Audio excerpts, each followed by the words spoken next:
Olá, meus queridos, tudo bem? Deus abençoe você, sua família. Você já ouviu falar do decreto dominical? Você já ouviu falar? A Igreja Adventista, ela tem uma doutrina, ela explica que no tempo do fim haverá um decreto dominical. Esse decreto dominical vai ser obrigatório para que todas as religiões e todo mundo guarde o domingo como sendo um dia sagrado, como sendo um dia para adoração, não podendo comprar e nem vender nesse dia. Você já ouviu falar? Pois é. Uma escritora da Igreja Adventista chamada Ellen White, no livro aqui Eventos Finais, na página 81, ela fala o seguinte: os Estados Unidos aprovarão uma lei dominical. Olha o que ela fala aqui.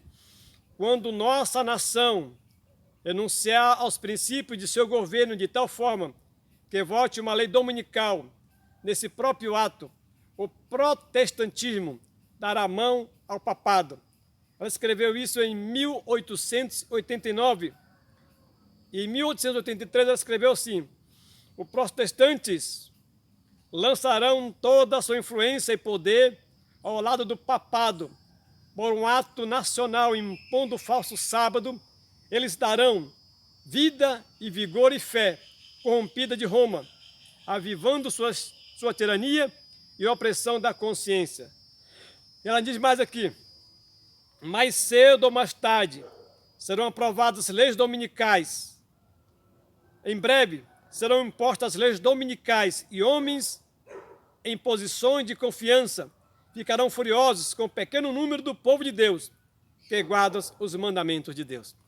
Você já leu lá no livro de Apocalipse 12, verso 17, que diz o seguinte: irou-se Satanás contra a mulher, irou-se o dragão contra a mulher, e foi pelejar com o restante de sua descendência, os que guardam os mandamentos de Deus e têm a fé de Jesus.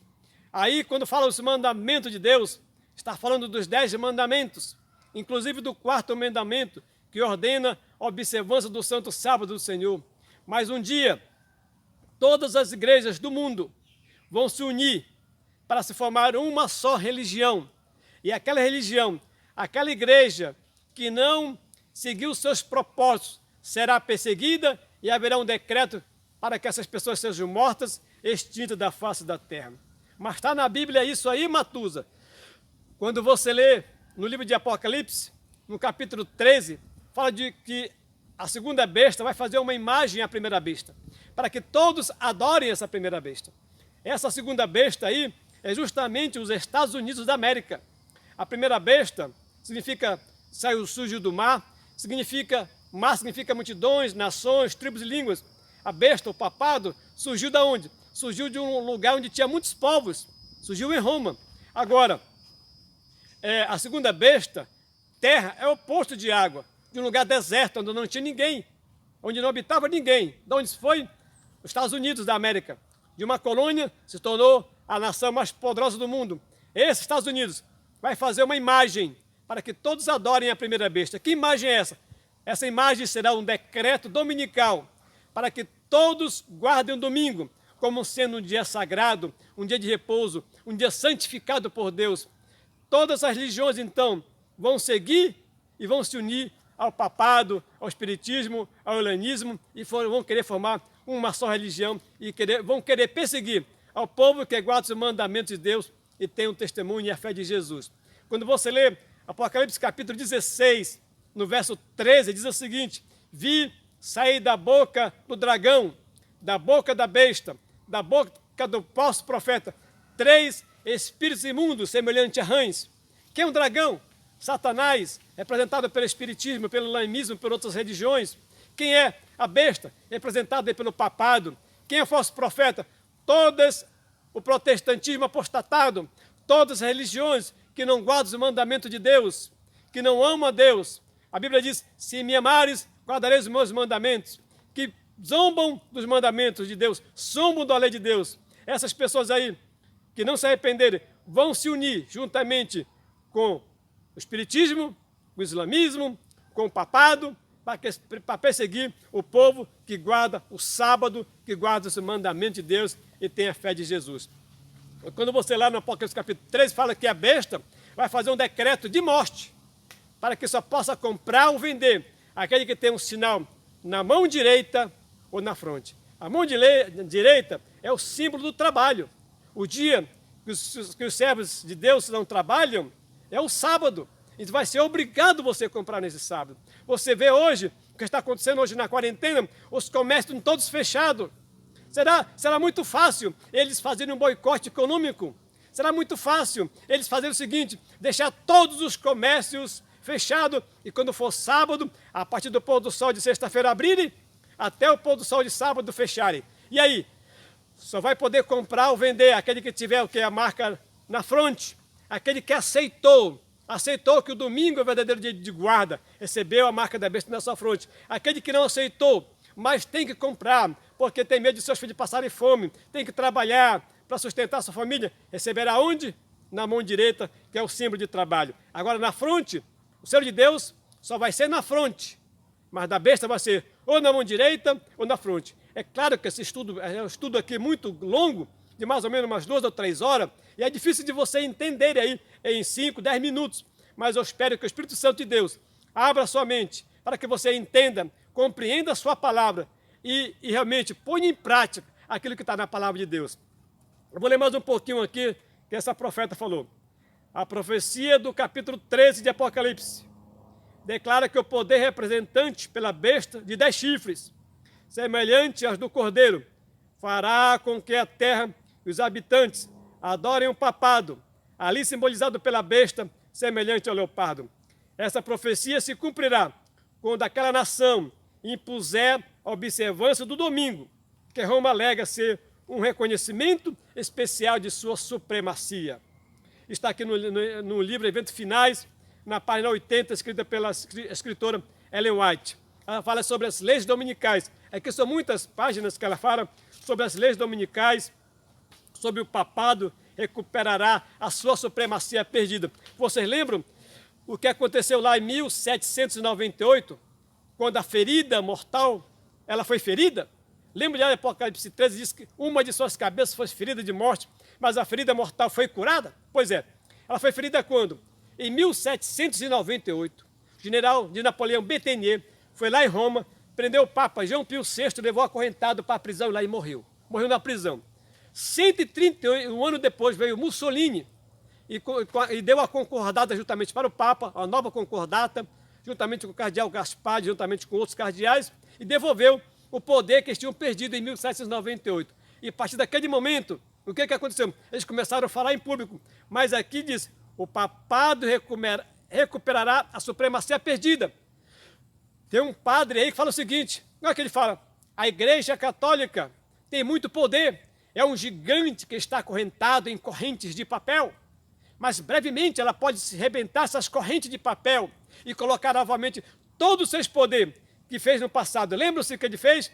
Durante 1260 anos a Igreja Católica matou mais de 50 milhões de cristãos, matando essas pessoas na fogueira, em praça pública. Lembra lá da Coliseu Romano? Você lembra lá do Papa João Paulo II que pediu perdão publicamente das atrocidades, das coisas ruins, dos genocídios que a Igreja Católica fez durante 1260 anos? Pois é, esse poder, esse mesmo espírito vai voltar novamente a dominar. Eu vou ler um pouquinho aqui o que ela escreve.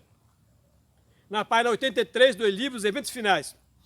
Ao nos aproximarmos da última crise, é de vital importância que haja harmonia e união entre os servos do Senhor. O mundo está cheio de tempestade, guerra e violência. Contudo, ao mando de um chefe, o poder papal, o povo se unirá para se opor a Deus na pessoa de suas testemunhas. Essa união será consolidada pelo grande apostata. Leis impondo a observância do domingo como dia de adoração ocasionarão uma apostasia nacional dos princípios de republicanismo em que se baseia o governo. A religião do papado será aceita pelos governantes e a lei de Deus será inválida. A Igreja Católica, ela diz que ela está acima da Bíblia. Ninguém está acima da Bíblia, ninguém. Nem Papa, nem governantes, nem reis, nem anjos está acima da Bíblia. A Bíblia é a palavra de Deus. Mas a Igreja Católica diz que eles estão acima da Bíblia. Eu não estou ofendendo nenhum católico, pelo contrário. Os católicos amam os católicos. Os católicos não são nossos irmãos. Acontece que muitos estão aí porque não conhecem a verdade. Mas a Bíblia diz, Apocalipse 18:4, sai dela, povo meu. O povo de Deus ainda se encontra em Babilônia.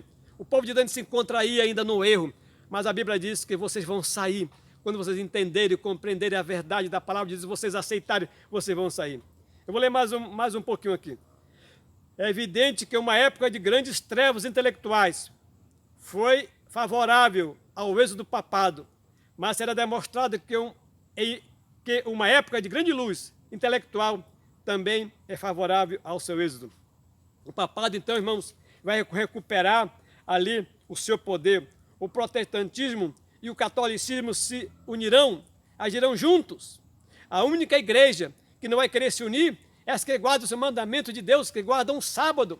São milhares, não só adventistas não, tem os batistas do sétimo dia, tem os assembleianos do sétimo dia, tem os adventistas da promessa, tem muitas pessoas que guardam os mandamentos de Deus, inclusive o sábado. E a Bíblia diz lá em Tiago 2,10, aquele, pois, que observar toda a lei, mas tropeçar em seu ponto, será culpado de todos. Não adianta, meu irmão pentecostal, não adianta, meu querido amigo católico, você guardar apenas 8 ou 9 mandamentos. Nós precisamos guardar todos os mandamentos. Mas o mandamento não salva, mas condena. A lei não salva, mas a lei condena. A lei é apenas um espelho para mostrar onde nós estamos errados. Então, arrependa-se, volte para os princípios da Bíblia, da palavra de Deus. Deus está chamando você, Ele faz um convite. Eis que estou à porta e bato. Se alguém ouvir a minha voz e abrir a sua porta, entrarei em sua casa, serei com ele comigo. É a porta do seu coração. Aceite a verdade, aceite o que está na Bíblia. Não aceite o que os pastores estão falando por aí, que as igrejas estão falando por aí. Aceite o que está na Bíblia, na palavra de Deus. Ela é a verdade. Nem que venha um anjo do céu com outra doutrina que não seja essa, seja considerado anátema. Então, as profecias vão se cumprir. Não foi fácil fechar todos os comércios durante todos os dias? Não foi fácil fazer isso apenas numa quarentena? Vocês acham que isso aí não pode ser um ensaio do anticristo? Um ensaio da nova era? Um ensaio da nova ordem mundial? Um ensaio dos três espíritos imundos? Pode ser um ensaio deles para futuramente fazer um boicote econômico. Só vai poder comprar e vender aquele que tiver uma marca ou selo da besta. Alguns estão falando que é chips aí. Chips, não sei mais o que. Esse negócio de chip, meu querido irmão, não acredito muito em chip, não. A mão direita é símbolo de trabalho. Na fronte é você aceitar. Pode até ser que seja obrigado você a usar um chip. Mas aquele servo verdadeiro de Deus, os servos de Deus, vão pela Bíblia, vão pela palavra de Deus e não vão ser iludidos, não vão ser enganados. Estude mais a Bíblia, estude mais a palavra de Deus. Haverá-se um decreto dominical, haverá-se um manhão das igrejas e será muito em breve. Muito em breve isso vai acontecer. E logo depois destes dias, depois de todas estas coisas, aparecerá no céu o sinal do Filho do Homem, vindo sobre o número dos céus, com poder e grande glória, e vai nos tirar deste mundo de pecado, de dor, de sofrimento, de morte, e vamos poder então estar com Ele para todo sempre. Que Deus abençoe você, a sua família, um forte abraço aos meus irmãos católicos, aos meus irmãos pentecostais, que todos vocês possam compreender e entender a Bíblia, a palavra de Deus e pôr em prática. Esse é o meu desejo e minha oração, em nome de Jesus. Amém. Um beijo no seu coração. Amém.